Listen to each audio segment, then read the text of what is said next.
the Legends of Iron. I'm Jon Anderson. Meet my co-hosts, Nick Best and Akeem Williams. We're going to have some amazing guests on the show. Buckle up tight, because we're going to be talking about the shit you're not supposed to be talking about. We're going to be discussing anything and everything it takes to become a Legend of Iron. Legends of Iron is brought to you by Muscle Mints. Muscle Mints is the creator of Carnivore Pure Beef Protein Icing. Beef builds muscle, and Carnivore is the world's #1 selling beef protein. Okay. All right, here we go. Well, I'm ready. I'm ready, brother? You guys are good? Let's do it. Welcome to the Iron. I am Jon Anderson. With me, always my partner in crime, Nick Betts. Akeem Williams can't be here today, but we have got a really, really exciting guest for you here today. You want to talk about a guy who's juiced into the strongman world. This guy is about as deep in the strongman world as it comes, as you'll know as soon as I say his name. Welcome to the show, Mr. Colin Bryce. What's going down, my brother? How are you? Give it up. Goes in the house. Applause button. Let's go. Let's go. I'm good, man. Brother, How are thank you, you gentlemen? for joining us. I know you're a busy guy, so thank you for taking the time. Thank you very much. You know, Yeah. I mean, you guys really are Legends of Iron. I mean, it's amazing. It's a heck of an honor. A heck of an honor. I don't think I deserve to be on this podcast, really. Oh, you do. You do. Well, You've been on the let's show. go back. You've done Worlds. Oh, yeah, I was you're- one. No, let's qualify that, Nick. I was twice a reserve at Worlds. A reserve back when you didn't have to be very strong. Yeah. Well, and then guys but like I'll Jon tell Anderson came along and ruined it. If there's a guy that has been involved in the sport and just knows about every different layer of the sport, from athletes to production to commentating, you are the guy, brother. So let's go back to the beginning. I mean, goodness gracious, tell us how clearly you've got a very passionate love for strength. Talk to us about, let's go back to the beginning. Well, I know a lot about television, but one thing I don't remember is don't do a bench press session before you go on a podcast. I mean, it's down my sweat here. My office at home is also, so I just hop on and then do a few reps and come in. But yeah, man, it's life is hell of a busy at the moment. You know, what was the question again? I was sitting there thinking about my sweating forehead. How did it all start, Colin? How did it all begin? Okay, probably you and I are probably quite similar, John, in terms of one massive figure in our lives, and that was Doug Edmonds. I don't know if Doug was quite important in your strongman career, but he certainly was in mine. But yeah, I mean, when I was a young Highland Games guy, and I used to help Douglas out at the games, setting stuff up. He kind of, taught me the tricks of promoting and what, with his boy Gregor. Took me along to World's Strongest Man in 1996 as an equipment guy, because basically it was a month away. No one else would do it for £500, $600-700. So I got to go along to Mauritius, man, and it was the greatest month of my life. It just changed everything I thought about. It was just so glamorous, so amazing. World's Strongest Man, and it was just to be around it was such an honor at a young age. And I just remember thinking, God, I want to do this. I want to be a part of this. Wouldn't it be amazing if I turned up as an equipment guy and then suddenly I was competing not that long in the future? That's what I set my goal to do. Huh? But then I realized I wasn't going to be big enough. I just wasn't. I couldn't be committed enough to get that big and strong. So I gave it a go, and I learned enough out of competing that I feel I can just about bluff it. And then after doing maybe 10 competitions, I've now done about 200 promoting big competitions. So I think my skills lay more in talking big than lifting big. So that's where I'm at. That's where I'm at, man.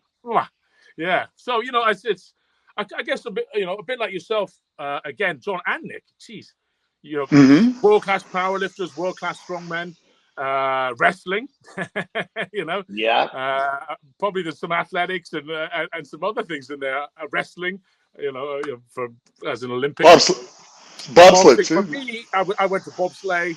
I flirted with that. I managed to do an Olympics and all that. But to me, it was almost I was treading water.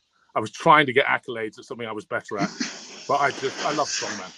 I love strongman. No, wait a Strongman's minute. the greatest sport, bar none. Because half of it you can just make up on the day, and you can invent stuff, and you can just go for new stuff. There's no rules. It's like an uncharted, an uncharted. Here's my glasses. It's like the wild frontier. It's the wild frontier. You basically show up and do what you want to do. Yeah, it's like the wild frontier, huh, brother? Well, I've got to be careful. I think there'll be a lot of comments on this. Yeah, that Bryce, he's a total cowboy. Then, I love those elements of how did strongman begin? Strongman began because, let's say you were my big brother, right? I say, I can beat you, John. No, you can't. Get out of here. Boom. You'd both be lifting stones, logs, whatever it was on the farm. Yeah. And tell me you haven't had that experience as a young kid. Oh, yeah. And you just looked at the bigger kid and you went, God, he's amazing. He's got to be the strongest man ever. And he was like 13, with some little muscles. And then you realize one day how strong, really strong men can get. You guys at your absolute peak, and how awe-inspiring it is when one movement, one thing. I bet you both could say, yeah, I can guarantee no man in history on that day in that event could ever have beaten me. I know you both have particular skills sets, you two. You might not have always been the all-round best strongman on the day, but and that's it's a beautiful thing, isn't it? It's a great thing. Just so I don't think it's an alpha male thing. I don't think it's almost the opposite. I think it's something kind of wonderful about strength that actually bonds men together.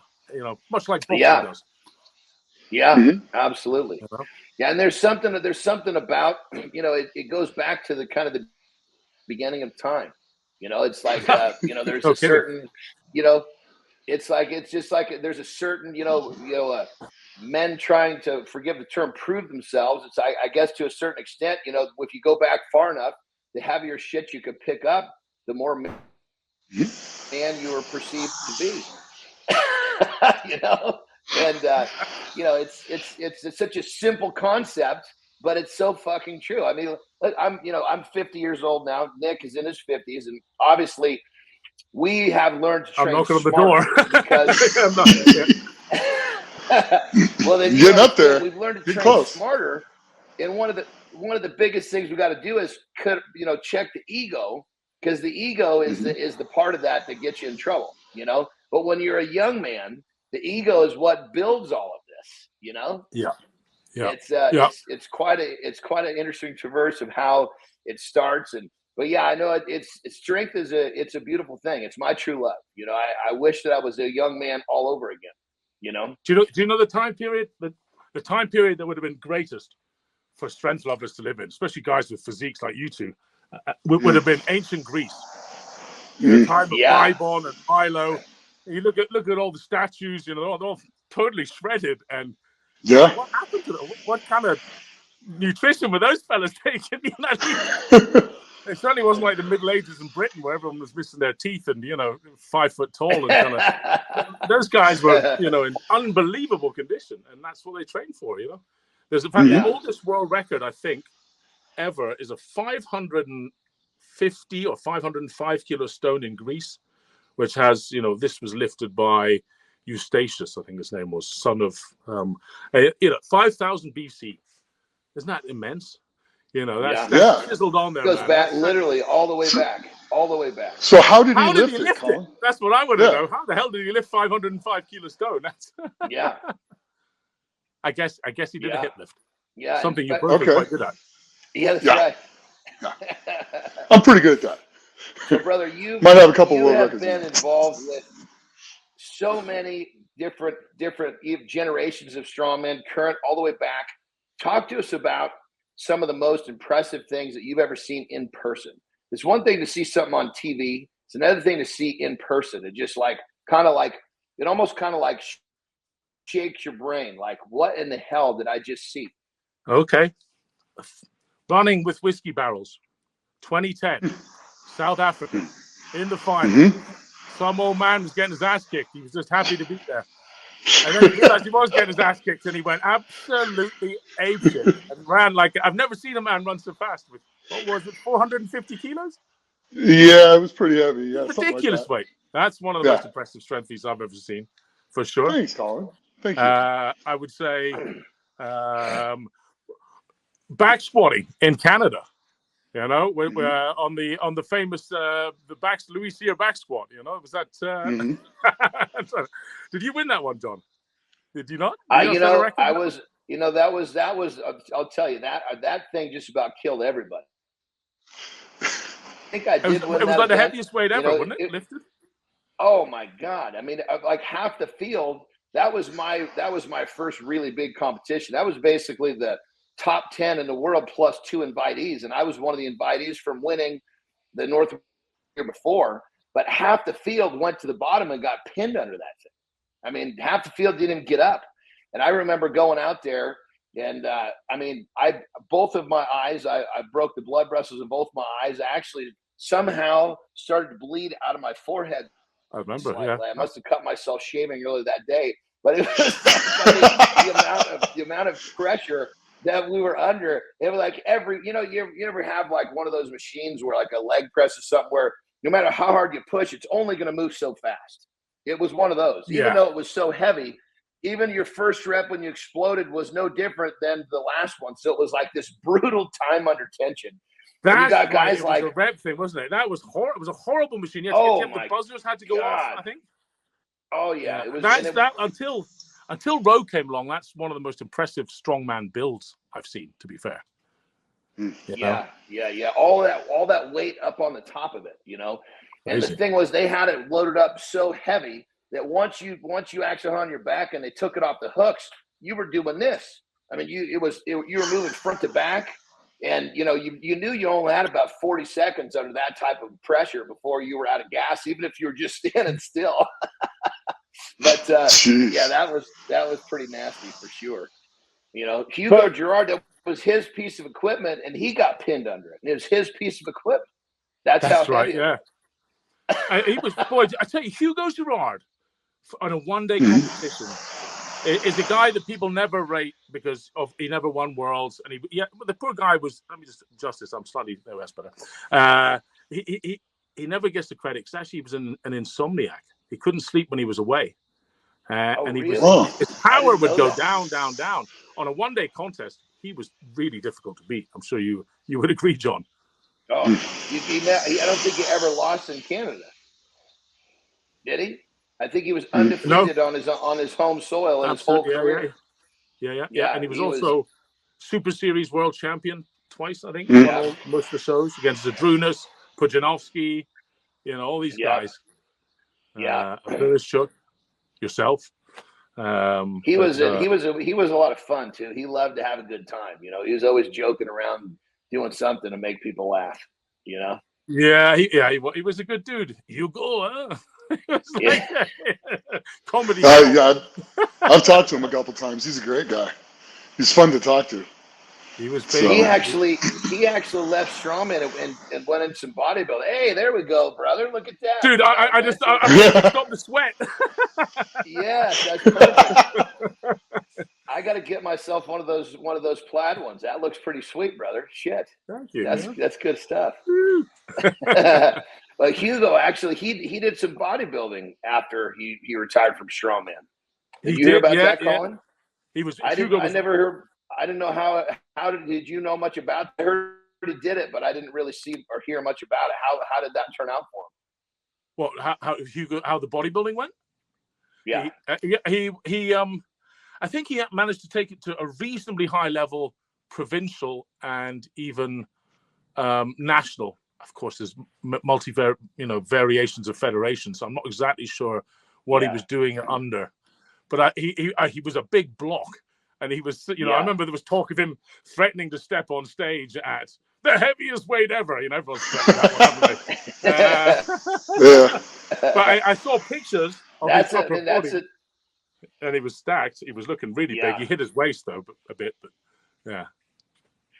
That's a tough transition, you know. Because I went from strongman to wrestling, then wrestling to bodybuilding, and going to bodybuilding. It's such a different deal. A lot of guys get stuck in amateurs and never make it out of there. Actually, make it to the pro ranks because it's you beat your body up so bad in strongman, and for me in wrestling too, that you show up to bodybuilding and you're just this big mess of semi-healed injuries. Yeah. your waist has gotten big from lifting heavy shit for the last 20 years, you know? Yeah. And it's like all of a sudden now you're trying to you've been living in the world of all show and all go and no show. Now all of a sudden you got to turn it around. Nobody gives a shit how much you lift, how do you look. It's a really different psychology, you know? I mean, you were really bodybuilding before strongman, weren't you? No, my first ever bodybuilding contest was after strongman. I just look like a bodybuilder. Yeah, he just looks like a freak show all the time. So what were you doing then? What were you, because you came to it all quite late. What was your sport, man? What were you doing? I was just a fucking late bloomer trying to get strong enough to compete, you know? And so I just kind of stayed off the radar. And once I realized, okay, Jesus Christ, dude, you're squatting 700 for reps. It's time to go out and fucking collect some hardware, you know? And then I showed up to the strongman world and boom, there it was. You know, I've always been that. I kind of stayed off the radar. And when it was time, I just burst into the scene. You know, that was kind of my philosophy behind the whole thing. And that's what happened with wrestling too. You know, with wrestling, Christ, I left strongman to go to wrestling, and most of these guys have been wrestling for a decade trying to get a contract. I got a contract in 9 months only because of the way I look. I was a terrible fucking wrestler. What was the movie I saw you in? What was the movie you came in?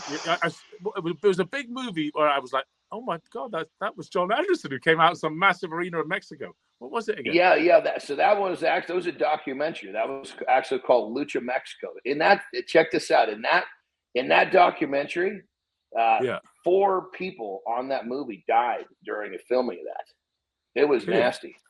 Yeah. Wow. I got my bicep in the middle of it. Here's the problem.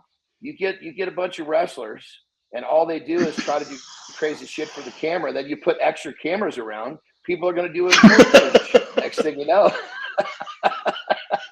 You got 4 dead guys. Next thing you know. What did they die of though? Was it all like stunts and stuff? Or? To be totally honest, most of the deaths in wrestling are, if you trace it back, is drug related. You know, like without going into any names, I'll just do one of the. So and this happened to me, so I'll use myself as an example. I just didn't die from the same exact scenario. You get hurt, you go home, you get fixed, you're on medication from your doctor. Well, then you come back to wrestle. When you're getting ready to go out there, the doctor's in the locker, not your doctor, the federation doctor's walking around the locker room, and he's giving you shots, giving everybody what they need to get ready to go out there. Well, you take medicine from the federation doctor on top of your own doctor. Next thing you know, you're pretty fucked up. Is it almost always pain? Is it pain? Stuff for pain? Yeah, and then what happens and then basically what happens is it just stops your heart. I mean, I had a scenario similar to that where it was a real big match. I was in the ring, and I remember it was like crazy. It was like real electric. And I remember thinking to myself, I'm getting sleepy. I was like, this is not good. I definitely got to say that's not good. Everybody, place is electrified and you're falling asleep. Yeah, that's not good, John. Definitely not good. Well, I think I got the jokes wrong there. It probably is what kept me alive, you know, because all that electricity is what kept me moving, you know. Oh my God. But anyway, long and short. Good thing you weren't in a quiet hotel room. No, yeah, that's it. Well, that's what it comes down to. Usually some sort of drug or alcohol related, unfortunately. Another guy, he had, I think he had some contract problem, and it was, he was starting to lose his position in the company, and got real fucked up, took some sleeping pills, threw up in his sleep and choked on it, that kind of stuff. It's a rough life, you know. But either way, I don't know how the hell they got talking about this. Jesus Christ, this show's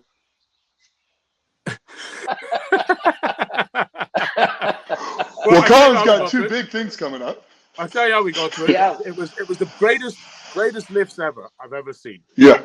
Yes. And I besides obviously what you gentlemen have done, and I want to, first of all, I want to know what your greatest lifts are. So I've got time to think. That wasn't quite enough extra time. So what would be the greatest thing you've ever witnessed live in strongman, Nick?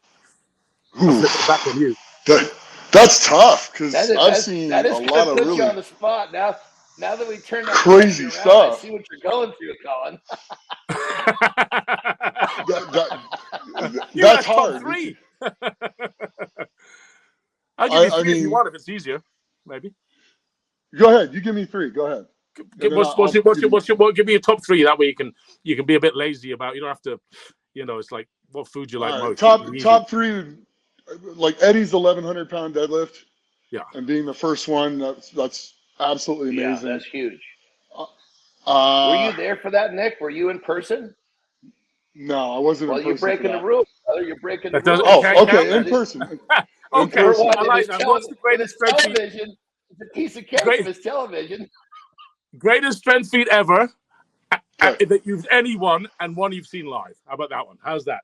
Okay. That way, it's only two. Okay, so we've changed the rules. I like it. So you're still in the game, Nick. So Eddie. Okay. Eddie's 1,100-pound deadlift. So Eddie's 11. I got to go with that one too, because I mean, there's no bigger great. I mean, he was the first. I got to go with it too, man. It was outrageous, and I was there live. Yeah. That's my live one then. Yeah, That's kind of my boat actually. Yeah. Kind of my boat. Yeah. Eddie's a lot of votes here. That was absolutely sick. Watching Hooper at the Classic fly with that 1,100-pound yoke was super impressive. That was absolutely amazing. Yeah. And then Brian actually doing the 1,500-pound yoke like it was nothing as well. Those were lifts that were just out of control for me. And I mean, there's just so many though. I mean, when Jenkins and I were down in Australia and we were doing the rocket lift, and we tied because we ran out of weight. 2,531 pounds. No, that was one of my contests. That was that rocket. Yeah. That was crazy because we beat the record by 100 kilos. You did, yeah. We just didn't beat the world record. We destroyed the world record. You just worked it. Just put a hurting on it. Yeah, I mean, like some of the things I've seen Z do, like the first time some of the log pressing I watched that guy do, he makes it so effortless. It's hard to pick just 1, 2, 3 things because, I mean, I've watched Brian do so many amazing things. I've watched Brian take a 622-pound stone when the world record was only like 5 something Madness. And just pop it right over like it was nothing. Insane. I'll tell you one, that Kiliskovsky at the Arnolds, when he lifted that, how heavy was that stone he shouldered? Oh, it's 419, I think. Like no one else, anyone else? Or no, it's 461. It's 461. If you don't know it, John, go look it up, man.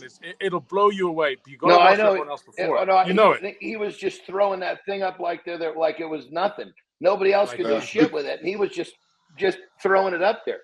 Looked like he was throwing a fucking Wonder bag over his shoulder. It begs the question then: what is real strength? That's the question for you. Things like Brian's stone is immense because it is truly out of your comfort zone, isn't it? We all know that stone lifting is a bit goofy, isn't it? Multi-movement, and I don't know. It's when you really see some bear just lift something and throw it. Like even Brian throwing the kettlebell, that unbelievably big kettlebell. It was about 100, 200 pounds or something. It was and they just make it look everyone else effortless. couldn't do it. Yeah.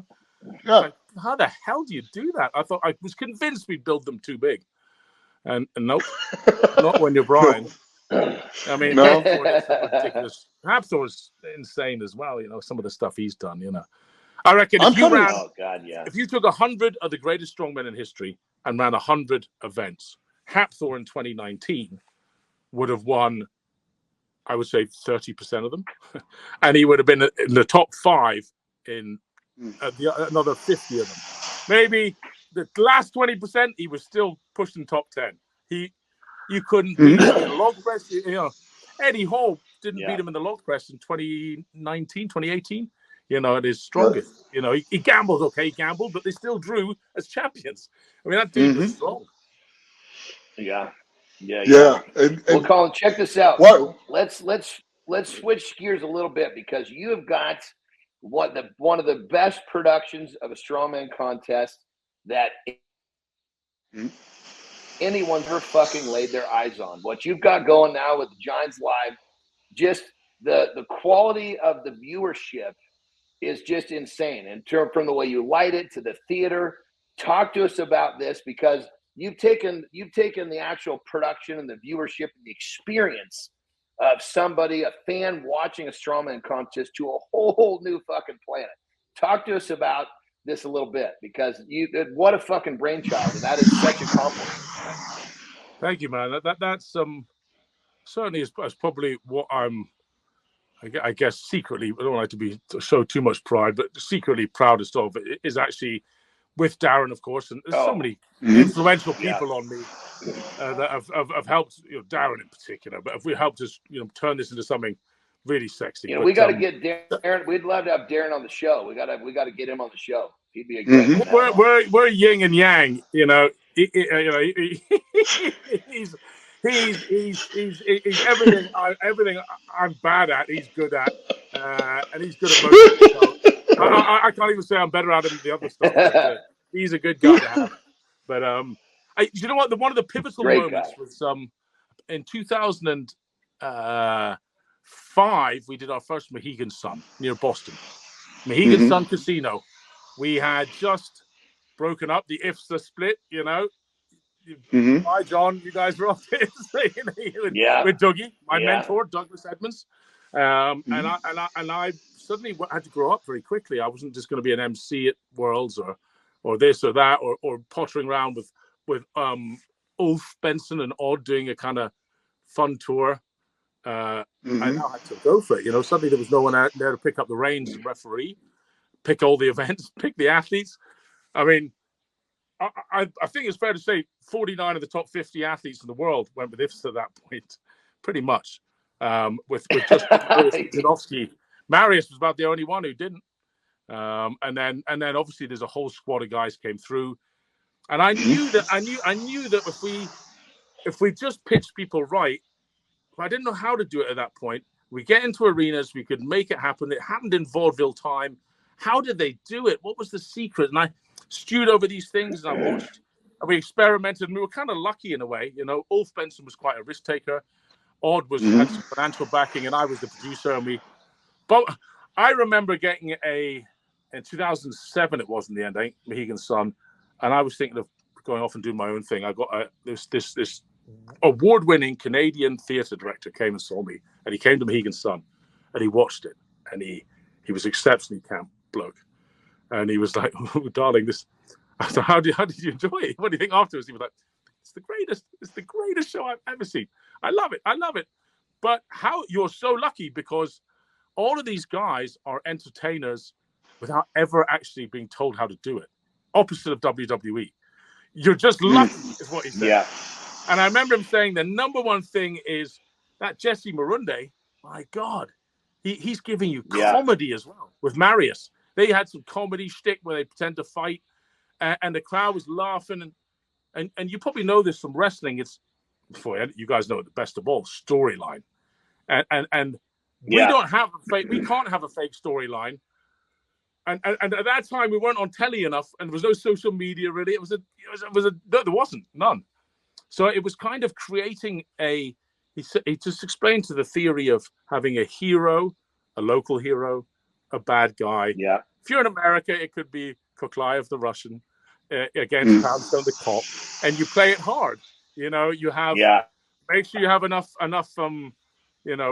events that make it flow faster because it's too slow. It's like 5 hours at the moment. That sucks. I was bored in the end. So I was like, wow, leave them wanting more. Okay, just little thoughts like this. Leave them wanting more. Yeah. You can never have a 5-star show. And I consider it, this is where Daz and I work together. Very much nuts and bolts, Daz. I kind of see it. I always have, though he does too, but it is an entertainment product at the end of the day. Very much so. 100%. 100%. Watching strongmen lift heavy shit is entertaining. And if the show is wrapped around that and it's the whole thing is designed for entertainment, that's what you've fucking done with your shows, brother. I mean, everything from just sitting there looking around in the fucking arena with the lights and the spotlights.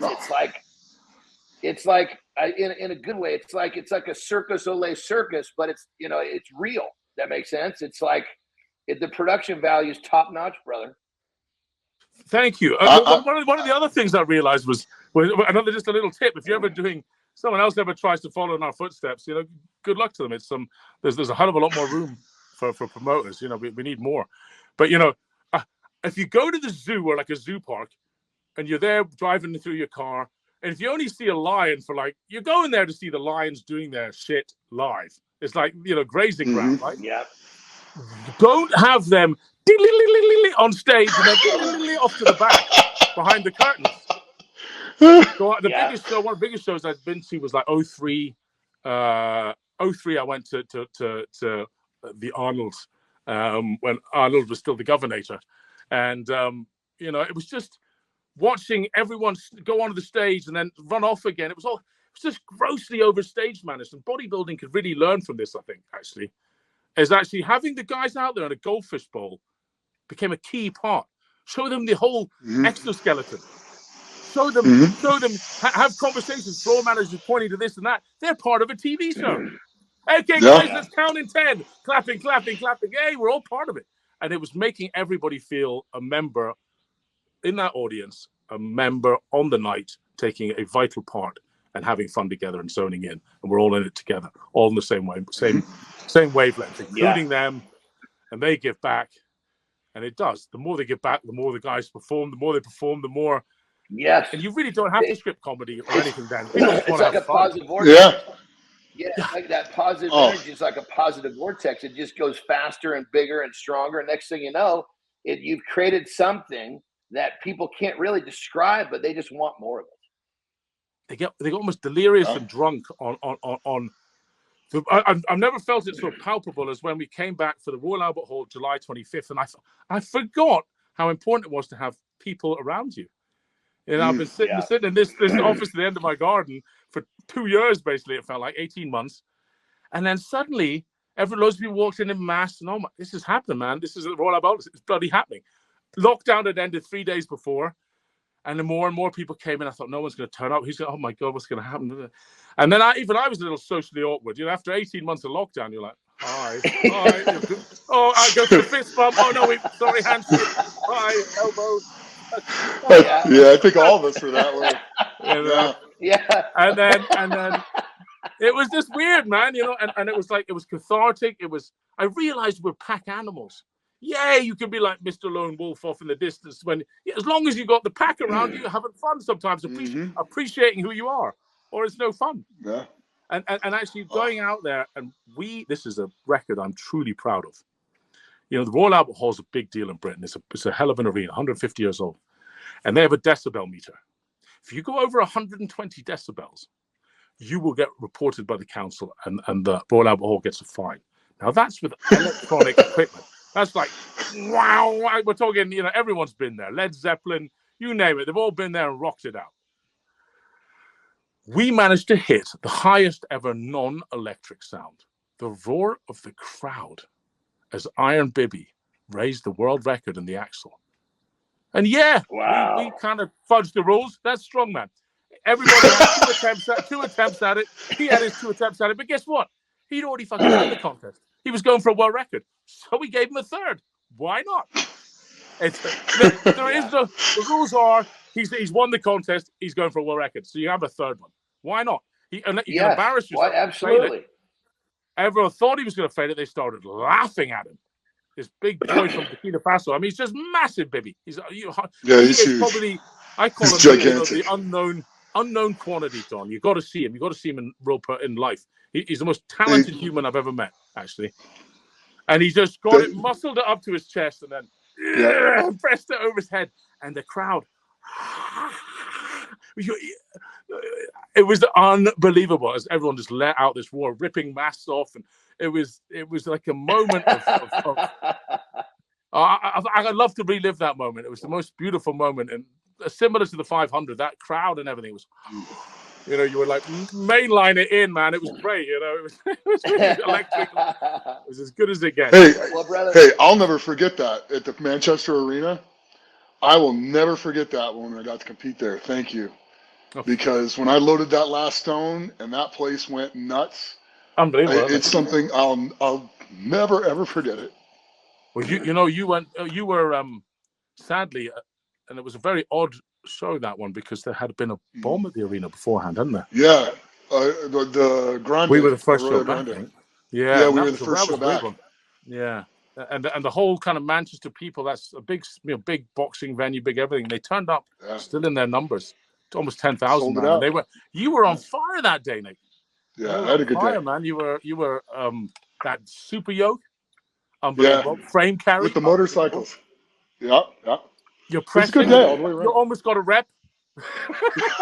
I got one. I did get one. Can you press overhead, John? Can you still press? So Colin. Oh yeah, John. Yeah, he's good over there. I still move a little weight around.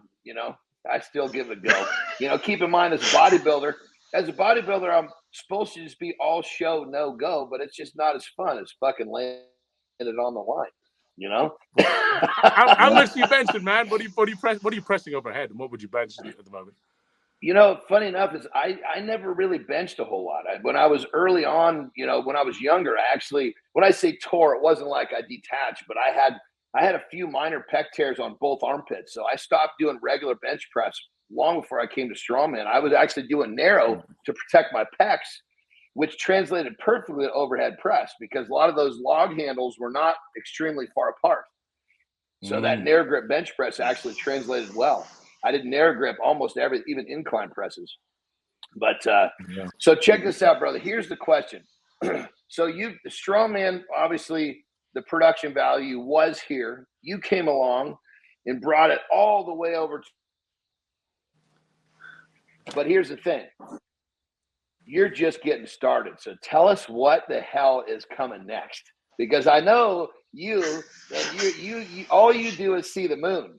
And that's a compliment. So you take moonshots, you go for it. You don't just take a little step. If I told you the full plan, if I told you the full master plan in my little head, I would sound like a lunatic. But because brother, here, check this out. Here's the thing. When I explain if I explain my goals to people and they understand them, my goals aren't big enough. My goals when people hear my goals, they need to think this fucking guy's nuts.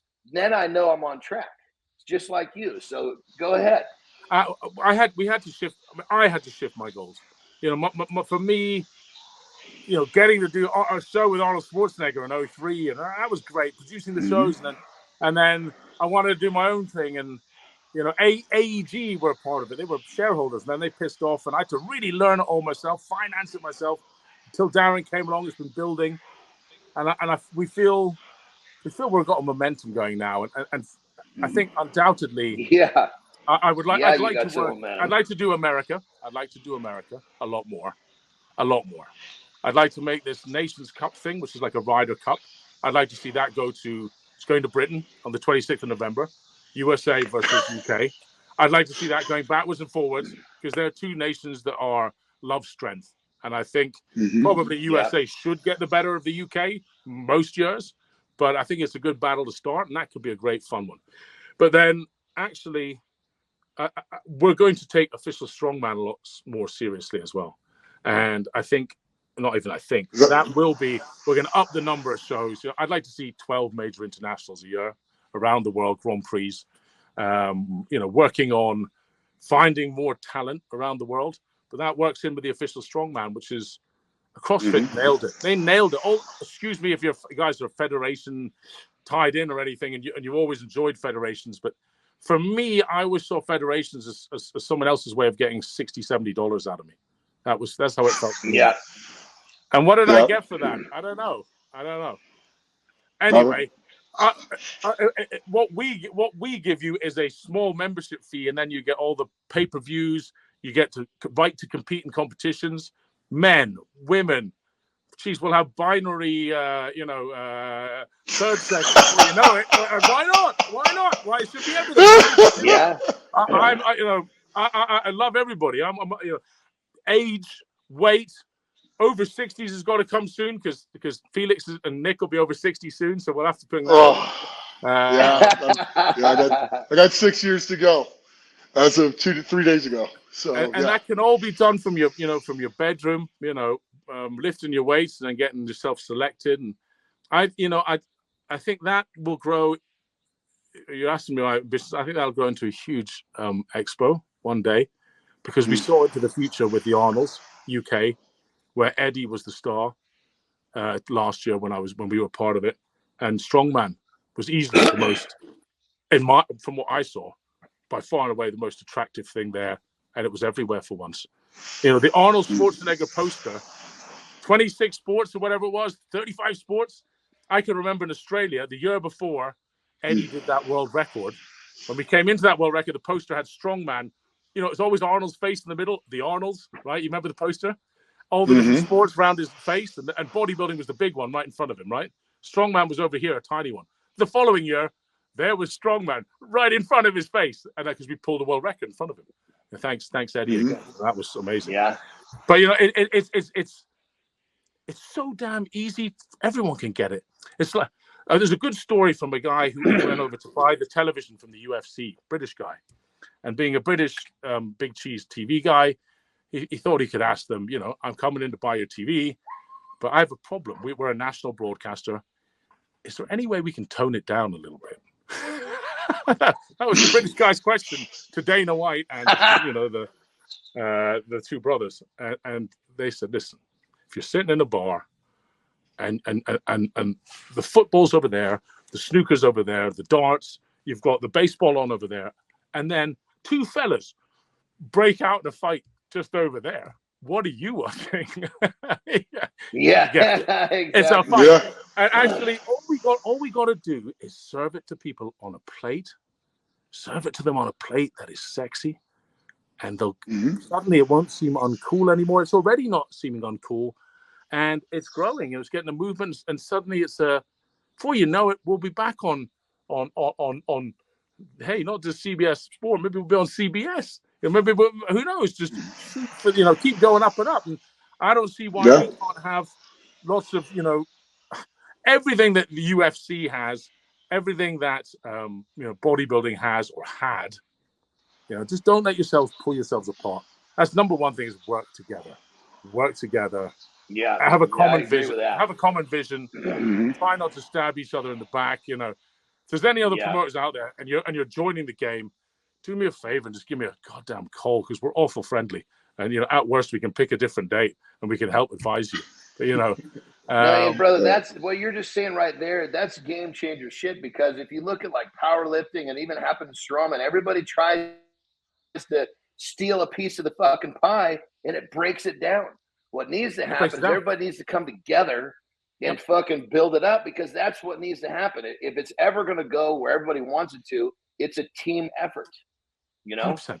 Everybody 100%. Works together. Don't at least don't. It's like I don't know. Maybe the Native American tribes. Had they all come together, they might have been able to expel this horrible force from Britain and whatnot. But if they were always infighting, it's been like the Scottish clans were infighting as well. The McDonalds against the Campbells, but then they couldn't take on. They didn't have the strength to beat the English. And if you don't come together, if we don't come together, it's just as quickly as that. It could all vanish again. Yeah. This Strongman at its zenith was around 1880 to about 1905, 06, probably at its absolute peak around just after 1900. Eugene Sandow. We did the Royal Albert Hall. We got 5,000 people through the door, packed it out. The Queen Stadium. It was badass. Back then, they didn't have seats except for the, whatever it was, 500 royalty, like the Marquis of Queensberry, the guy who invented boxing rules, the Queen herself, the Queen Victoria, they had plush seats. The rest were standing. 15,000 people came for 3 days to watch him do strongman routine.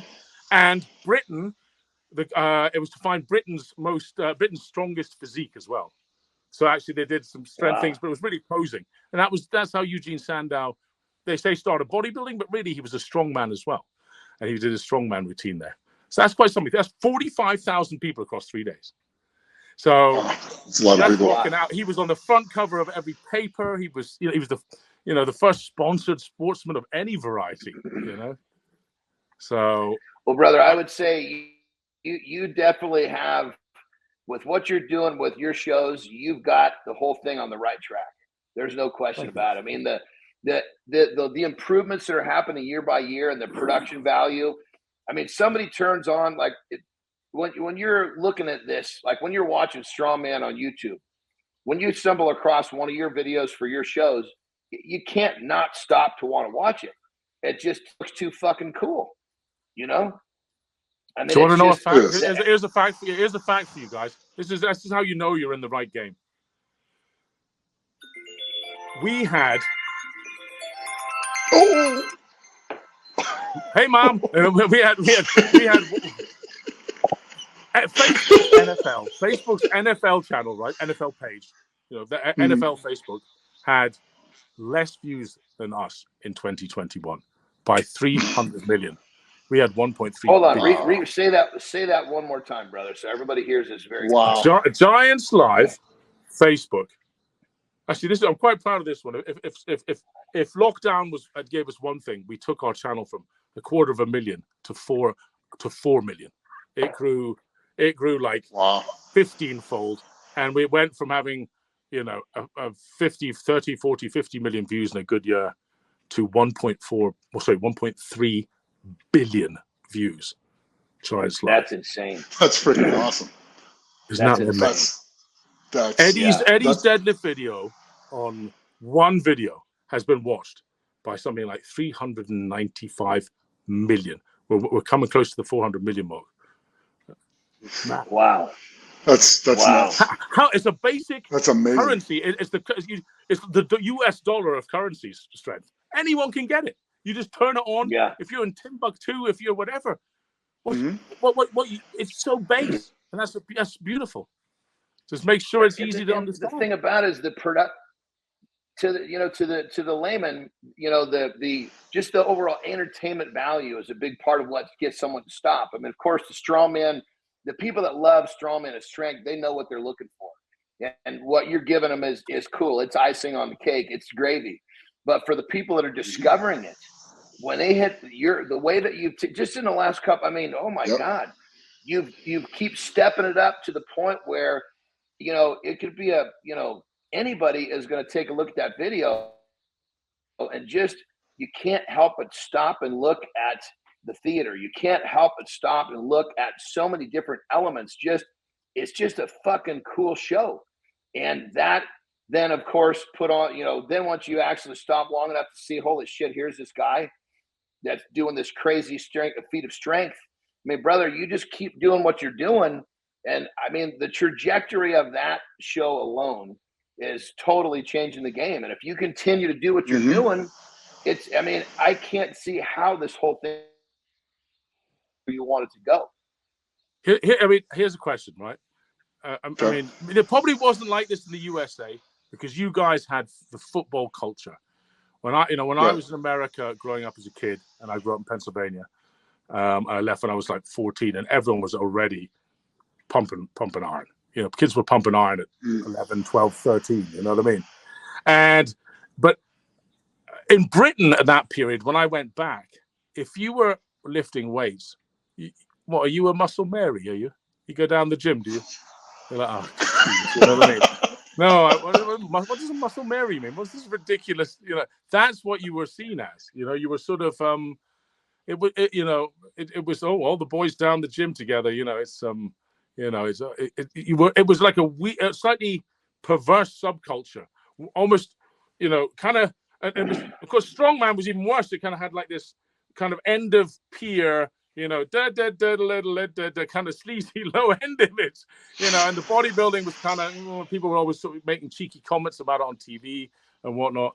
So I'm just so glad that image, it really fills me with pride, actually, when people, anybody could be proud to say they're a strongman fan. It probably sounds weird to America initially. You guys are so much ahead of us. You always have been, in this kind of thing. Strength sports, But I imagine probably if you were a little older, go back, if Nick was 10 years older, he'd probably have experienced that in America, Probably. Probably. Probably a little the rest bit, of the world for sure. But now it's just cool to go to the gym. I mean, how many gyms are in your hometown? There used to be like one or two, right? Oh, no. There's probably over 100 here. How many times have you said to yourself, over you 100. two, I should start a gym? No, there's just far too many gyms, and then suddenly there's double the amount there was last year, and they're all okay. No, I actually had a gym for a while. I had a gym prior. I did. Mm-hmm. I went a totally different angle though. What I did was it was small. It was kind of I called it private because that got me away from a whole lot of the public laws I didn't want to deal with. And then I was actually selective of who I brought in, and the membership was $350 a month. So it was like I was protecting the culture. Does that make sense? And so I like it was like if you want to come in here and you don't want to put your cell phone on the fucking shelf, then this is not the place for you. Yeah. You don't have to get upset about it. It's not your place. Yeah. It's like a true members club. The members just like you said, there's 15 more fucking gyms right down the street. You could be on your phone all goddamn day, but just not here, Yeah. And I think that's what's missed is that there's so many gyms that all service the same stupid shit. If there was a little bit more niche to it, you find that a little bit, but it's not really enforced. I think sometimes when people enforce a niche, it actually becomes more popular than if you try to, be flexible with people. That makes sense. That's what worked with me. Yeah, I like it. I like the fact that it was, I mean, people came to kick ass, and that was it. COVID came along, and that pretty much changed everything. But it was a fun venture. It was, I basically at that point I said, well, COVID's here. Everything's getting fucking closed down. So I basically shut that baby down, bought a house in Mexico, and came and quarantined myself down here. That's where I am right now, actually. Quarantined myself for a year in Mexico. Nice. Locked in where house. Are you? Which part? Where in Mexico? San Felipe. So it's actually a drive. I've between strongman and wrestling, and even bodybuilding, I've been too much time on a fucking airplane. So I can actually drive from my Southern California house down here to Baja. So, but either way, I totally agree with you. The whole gym thing it went from, gyms were like, you'd have like a little weight room in a fucking racquetball club, to now, that was my first experience. My dad would play fucking racquetball, and I'd go in there, and there was no really free weights. It was all one of those, there was all the pins, and it was like, totally archaic, but all it did was collect dust. Nobody was in there. Nobody understood it. I don't think we're too far away from you go to like the whatever schmo hotel now, and they've got dumbbells up to 50 pounds now, maybe more. Yeah, we're not. Give it a couple more years. They'll have tires and kegs, and it's amazing. Do you guys remember the old Universal machines? That's what I was talking. That was the shit that was in the racquetball club. That was like the whole gym. Yeah. Oh my gosh! And it was like hilarious. It was like one big station in the middle, and there was a few things around the outside of it. That's all it was. Yeah, they had like a weird, funky leg press on it, a dip machine. Colin, pull-down the machine. multi-station, the universe. Yeah. But Colin, you're correct. I mean, you can go. I would say if we let's just say that if we were go to inner major city, and the three of us we went and stopped in at 50 gyms, I bet you half of them have some strongman based equipment. It's really getting more popular now. It might not be a tire, but you just find that they're always the strongman has become quite popular in terms train, even though they don't compete, they like to train strongman, you know? Yeah. CrossFit, Nick, I mean, CrossFit's been good. CrossFit's been very good to us, Yeah. actually. CrossFit, to be fair, 100% brought a lot of they're attention to the training. they're heading towards strongman light. You know what I mean? It's at times, Yeah. you know. Yeah. I see why Rogue are seeing that Rogue see it that as that there's strongman, there's CrossFit, and then there's everything kind of almost in between, you know, because CrossFit, geez, these guys are strong, real strong, you know, impressive, and Yeah. it's a big market, you know. Yeah. I wouldn't have mind been selling equipment during lockdown. I tell you that was a good time to sell. No shit. Oh my God. Yeah, that was everybody wanted a home gym opportunity there. Yeah. I couldn't get a hold of dumbbells. I couldn't get a hold of dumbbells in Britain for about, I don't know, it was about a 6-week period, but you'd have to pay $300 a dumbbell to get it. You know, it was like a weird black market of dumbbells. Well, like a plate. Normally, they're paying a pound, $1 a pound. During COVID, you're paying $4 or $5 a pound for a plate. Yeah, you know, it was insane. Oh, easy. It was like straight up. You know, drug deal, cocaine. You know, it was like you could charge whatever for your dumbbells for it. You know. I gotta get me some of them 45s, man. Help me out. Deep dish, help me out. Yeah. I wanted my son to get into weightlifting. There was nothing else to do, you know. But geez, he might as well begin, you know. Yeah. He's getting big. Yeah. He's massive. Jeez, his hands are bigger than mine. He's gonna be the world's biggest Colombian. How old is he? My wife's Colombian. So maybe he'll represent Colombia in strongman. Be the first effort. There you go. How old is he now? He could just turned 13 not long ago.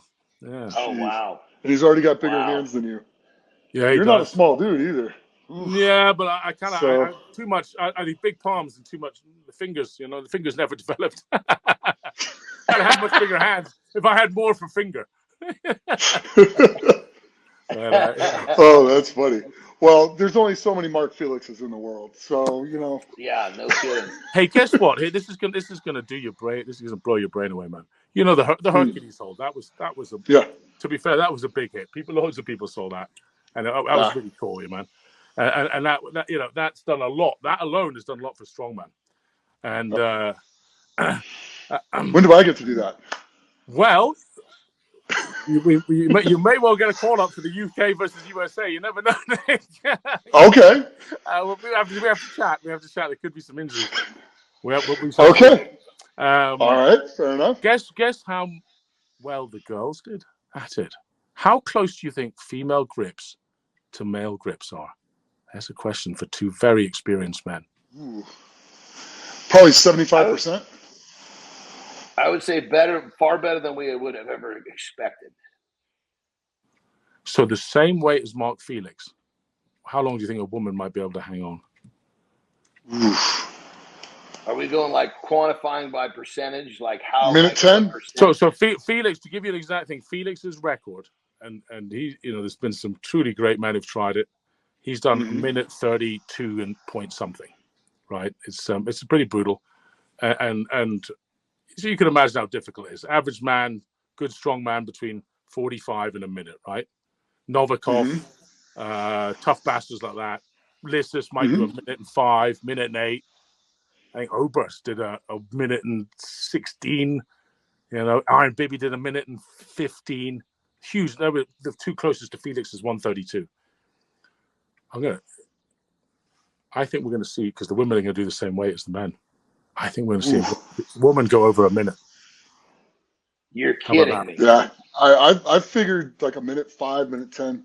I don't think their grips are really much different at all in holding strength. It's how much you want it as well. There's a bit of that. Wow. How thick your pad of your hand is, how much you can get around it. But you watch Donna Moore, you know, and the other British girls who've tried it, they were shocked us. I mean, there's, you know, they are strong, man. They are really strong. I actually looked it up. I thought, gee, how can this be possible? Started looking at the physiology. Women have supposedly got almost, I think it's about 90-something% of this leg strength of men. Did you realize that? No. 60% of the upper body. Those could be way out, those figures. but that's kind of in a rough field. It's the upper body but not the grip. The grip doesn't let them. There's a lady in Britain doing 150 farmers kilograms. That's like, Oh my God. 330. Yeah. 230 pounds. Yeah. That's massive. That's massive. That's cool. Wow. That's pretty That's interesting. pretty cool. You wouldn't want That's to be in a really competition where she's competing. No shit. No shit. Yeah, that'd be fun. So Not that's my that. next step. But Johnny asked, what are we doing? I really want to. I've got a daughter, and I want to showcase female strength, but not do it Very in any cool. kind of, not try and do it in any overtly, well, the Glamazons was one thing. I know the IFSA guys tried. It just there's no need to have some sort of sexual element to strong women. It's cool as it is, and women should be allowed to do it just as much as men. And clearly, they can do some immense things. That old Husafeld woman from Iceland, she could lift a stone or two. So and I think it's just cool. If they want to glam it up, they can. If they don't, they don't. It's up to them. And I think that's that's really cool, brother. Side. That's really cool. So here's a question for you, brother. You've done a whole lot of really cool stuff in the world of strongman, especially with promoting what you're doing now. If you had the ability to get into a time machine and go back and give yourself one piece of advice, how far back do you go? What do you tell your younger self, and what would that piece of advice change? I actually wouldn't go that far back. I would go back about to about March or April 2020, when it was the first time in my life I felt out of control because the world changed, and my government would. Who the fuck are my government to tell me what to do? They work for me, and it was suddenly, and we were heading towards our biggest show ever. And I almost that really. It kind of knocks my belief in life. It really, I found that very painful to take. I really did. Luckily, I had a lot of Facebook videos to zone in on and make to become very insular and didn't really want to speak to a lot of people. And it knocked me down, man. And what I'd say to myself is, Colin, don't worry, man. It's okay. You can't control everything. You just have to just roll with this one. It's going to be fine in 18 months. Don't worry, son. You'll be all right. Chill, smile. Do a little more playing in the garden with your kids like everyone else. It's okay. Play in the garden. There we go. That's about a piece it. of advice. Like play in the garden. That's cool. I feel like I aged a lot in that time period, and I became rather antisocial in some ways, and that's not a good thing to do. That's not a good thing to do. Be so stressed about your ambition. Ambition is a killer, and we have to be very careful about that. Set your goals, but enjoy the journey. Because if you become so obsessed with your goals that if you're knocked off course, it becomes, we know a man or two who's like that, who's just, almost some of them are setting themselves up for a fall, they've got to be careful. You've got to work on being rounded in life, because I know it's important to achieve things. Yes, it is. But it's also important to enjoy the ride. And that's one thing I have learned, but it was a painful bump to get there. I'll be honest. Yeah, that's a great piece of advice right there. Yeah, going after. I love that, Colin. That's beautiful right there. Go get those goals, but remember to enjoy the ride. That's. I have to remind myself of that often, and it's really helpful to hear other people like yourself say that, because it just it backs up the stuff that we know that we need to do, but sometimes we're not always very good at doing. So very cool, brother. Very cool. Yeah, answer phone calls to old friends. All those things. Sometimes you're like, I'm just too busy. I gotta get shit done. And you think, God, one day you wake up and why's no one calling me anymore? I want to have fun today. Well, that's because every other day all you're doing is working. You're possessed. Yeah. So there we go. That would be my. What's you go if you were to take, please. Your turn. What would you two guys do if you had to go back? What would you change? Would you change anything? Would you want anything to change? I wouldn't change anything, but what I would do is I would give myself. I would go back. I mean, because my life has been a series of it's the it's those big challenges that I didn't think that I was going to make it through. It's those were the things that actually brought me to the next level. And what I would have told myself is, look, there's going to be a series of these times where you think your world is coming to an end, and that those are your biggest opportunities. It took me till I was in my fucking late 20s to figure that shit out. But once I realized, okay, when I don't think I can breathe because I think I'm so fucked, that's the moment that changes my life in a good way. But it just took a fucking while for me to figure that out. Now, when I'm catching myself out of breath, I start looking around, going, "Okay, what the fuck's coming? Let's go," because I know it's here. You know? Yeah. What about you, Nick? Anything. I don't know if there's anything I would necessarily change, because everything I've gone through, and I've gone through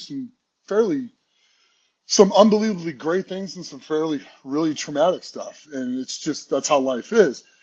Yeah. If I changed something in that, I wouldn't be who I am today, and I wouldn't have gotten where I've gotten. So I don't know there's a whole lot I would change. I would probably change the way I deal with stress. Kind of like what you were saying, Colin. Everything's going to be okay. Just put your head down, get the job done, take your time, and enjoy life. Spend time with the people that are important to you. And because one day, you never know, they're not going to be here. And you might as well spend time with the ones you love while you can, because they're making a lot more things, but time is not one of them. No. So, and Colin, the cool thing, Nick, Colin's the first one that's turned that question around on us. You know other guys. It is. I want It truly is. I want to hear what people like, guys who've really lived what they think. Yeah. It's important to listen to other people. Anybody, but I mean, especially fellas like you are kind of been along the same journey. Some real like highs. Oh my God, but this is it. We're on a roll, and then the downwards and upwards, and it's. I mean, Nick, you've had a big high recently with that whole, the strongest man in history. You must have, you're really tasting success there, and that's difficult to then. That was a bummer. It didn't get second season. But is there a chance we're still?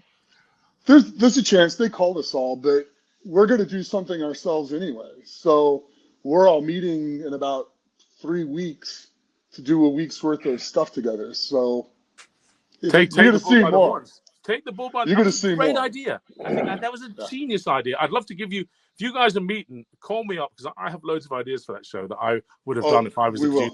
That would be totally killer. Having a mind like yours adding to the whole thing would be great for them, Colin. My opinions come free. Just call and ask. I'm happy to help. I got a brain. Things are coming out my head all the time, so I'd love to vomit them at you. Well, I'm going to see you in a week or in a few days anyway. Yes, you are.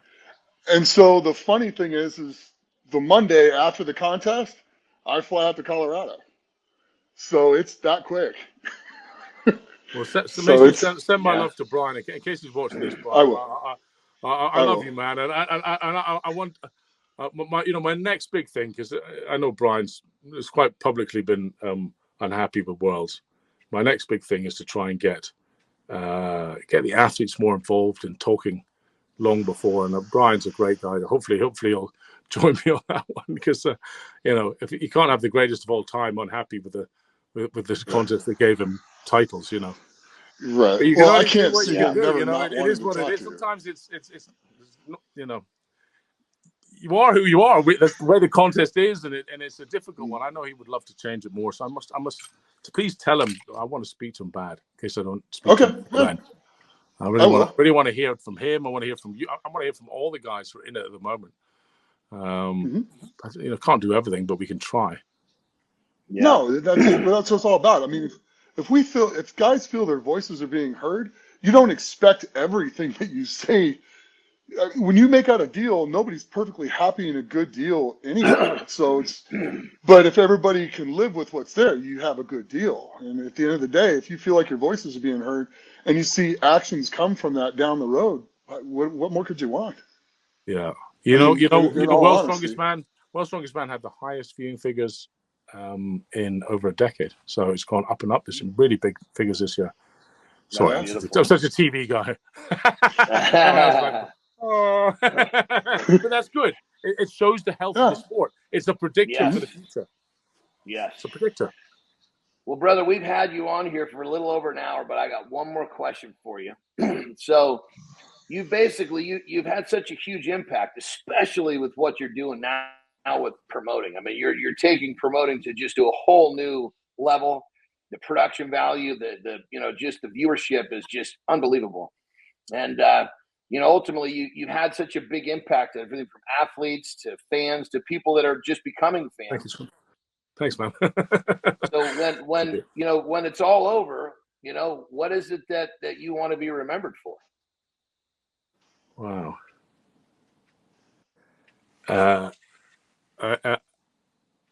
good father to my children. A man a man who never was unemployed. Because that's one of my biggest fears ever. I used to have nightmares as a kid that I was going to be homeless begging. I don't know why. I used to have this recurrent dream day in, day out. So if it said on my tombstone, you always had a shilling in your pocket, you did okay. That would be nice. Yeah, wow. But as in something great, I don't think it's for me to say, and I don't think it's. I think if I were to pursue such a thought, in a grandiose way, that would be bad. So it has to be really my family. And do you know who I always wanted to be? It sounds weird. I always wanted to be watching the Godfather film when Don Corleone goes out into and he has all his family at the start of I think it's a Godfather 1 or 2, I forget what it is. And he goes out to the bar. We lost Nick, but. And there's all his grandkids and everybody's running around him. He's got a vineyard. He's got everything. And he has a heart attack and dies over in his vineyard or whatever.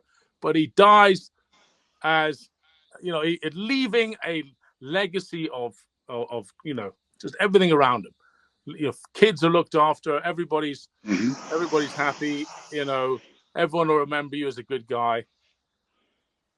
That would be nice. I don't need to be like Arnold Schwarzenegger and remembered for 10,000 years. I just want to impact some people who are very close to me and have some fun along the way. That's all that's important. Yeah. Oh, well, that's what I tell myself now. 2 years ago, I just said, I want to be the king of Vegas. I want to this. I want to lift the heaviest weights and do this. Then I want to get longevity pills when I'm rich, and I guess I'm a changed man. I don't want to live for 1,000 years. Yeah, I'll take 100 though. That'd be nice. Yeah. Oh man! How about you guys? Give me that. Pleasure having you on the show. What do you want to be turning around us again? Okay. Please, no. It's only fair. Come on, it's only fair. Unless you do this every week. I love it. This is the first. You're the first guy that turns these questions around. I want to be remembered for what I'd like is that I'd like to be remembered as the guy that impacted the people around him. Anybody that came across me was impacted in a positive way. Whatever that is, however it was affected, whether it be I motivated someone or I was I talked to him, I listened to him, whatever it was. I just feel like if I could leave the trail of impacting people positively, that would. Nick? Me?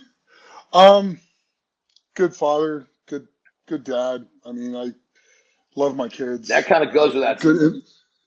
Good influence on other people, and people and just a way to show people follow your passion and don't worry about how old you are when you start. I mean, Brian pointed out to me, like when I was on his podcast, that I started doing World's Strongest Man at 41 years, 10 months, and I did 10 of them. I mean, what more? Don't ever give up on your dream. And I hope people realize that they don't ever have to do that. It's just, if you want to do something, make a plan, execute it, and go do it, and enjoy your life, and be good to other people. Other than that, the rest of it's up to society. You know the way I am going to get myself remembered for 1,000 years is I bought a pallet. I bought a pallet of lifting stones, granite lifting stones recently, because I wanted to get trained to go lift some of the Scottish ones again, just for fun. Sure. They came and they were ridiculous. I mean, the biggest one was like 300 kilos. They weren't exactly pressing stuff. They were massive, beautiful stuff. They arrived on a pallet, and I kind of slowly rolled them into my back garden. And I had a chisel, and I started chiseling this granite. Took me ages. Finally, I did Bryce just for fun on one of them. Then I thought, I'm going to make it deeper and deeper. And it's going to take me probably about 2 years. So I'm going to dig Colin Bryce. Into the biggest stone of all. And in case I forget to tell my wife, that's going to be my tombstone. And that fucker will be there for 1 billion years. Well, that's my family's... that was their business, was headstones. No way. When I was a kid, I remember going in for the grave markers and seeing my great-grandfather at 90, with a hand and a 3-pound sledge and a chisel. That's right, yeah. Chiseling it out. So, yeah. But if you go sandstone like most Scottish ones, I've been researching my family while I was over lockdown. All the sandstone ones after 100 years are washed away. Don't go sandstone, whatever you do. Go deep granite and do it yourself. Do it right. Yeah. There you go. That's cool. Absolutely. Yeah, well, brother, thank you so much for coming on the show, man. It was a lot of fun. And we know you're a busy guy, so we appreciate your time. Nick, you have anything with Colin before we wrap this baby up? Yeah, I just want to say thank you for everything. You've had a massive impact on my life, from all the World's Strongest Men stuff to that first meeting in South Africa when I was talking about putting on contests here and doing Giant Slide qualifiers, to going to Australia a couple of times, once apparently as Goldberg. That's right, man. Yeah. We raided the Formula One party with you as Goldberg. Yeah. I was his bodyguard. The guy the manager of the place thought I was Goldberg and called the whole security staff, and I'm just walking around. But you got to understand, it's an after party for Formula One. So these guys are in tuxedos. They're in, the girls are dressed to the nines. Multi-millionaire drivers, the whole lot were there, yeah. Yeah, I mean, and we're in khaki shorts, a pair of sandals, a T-shirt. We're walking and through this thing. Ed gets in and starts pressing women over his Yeah. The usual strongman nonsense began. Yeah. And then he kept calling me Goldberg, so then everybody thought I was Goldberg. And then at about 1 o'clock in the morning, I ended up taking a picture, and all of a sudden there's a line going out, like a good 50-foot line of people standing there, and they're just taking pictures with me. And it was just the absolute craziest thing. It was one of the funnest nights I've ever had out. So thank you, Colin. Yeah. Thank you for that. Thank you, gentlemen. It's a pleasure being on with you fellas. Thank you. Thank you very much. Well, we appreciate your time. We know you're a busy dude, and we appreciate you coming on. Importantly, I want to say, keep fucking doing what you're doing, man. You are absolutely crushing what you're doing. It just gets better and better every year. And I'm a fucking fan, brother. I love watching your production. It's absolutely fucking off the charts. Yeah. Jon Anderson, thank you, sir. It means a heck of a lot from you. You got it. You got it. Well, that being said, there is another edition of Legends of Iron. We've got Colin Bryce here talking about some fun stuff, but more importantly, support what he's doing. Like, check out his shows, check out his productions, because this guy right here is the one that's going to take Strongman back to where it needs to be. They're going to take it to a new stratosphere. You're looking at the man who's going to do it single-handedly right here. So that being said, everyone, thank you for watching. There's another edition of Legends of Iron. We'll see you next time. Legends of Iron is brought to you by Muscle Mix. It's time to stop around. You want to build some muscle? You want to build some serious muscle? Well, guess what? Beef builds muscle. RTD, carnivore, ready to drink, lactose free, tastes great. You want to build some muscle? You better start eating some beef. Beef up with Carnivore RTD. 40 grams of protein, 0 fat, 0 sugar, 0 lactose. What the are you waiting for? Get yours today.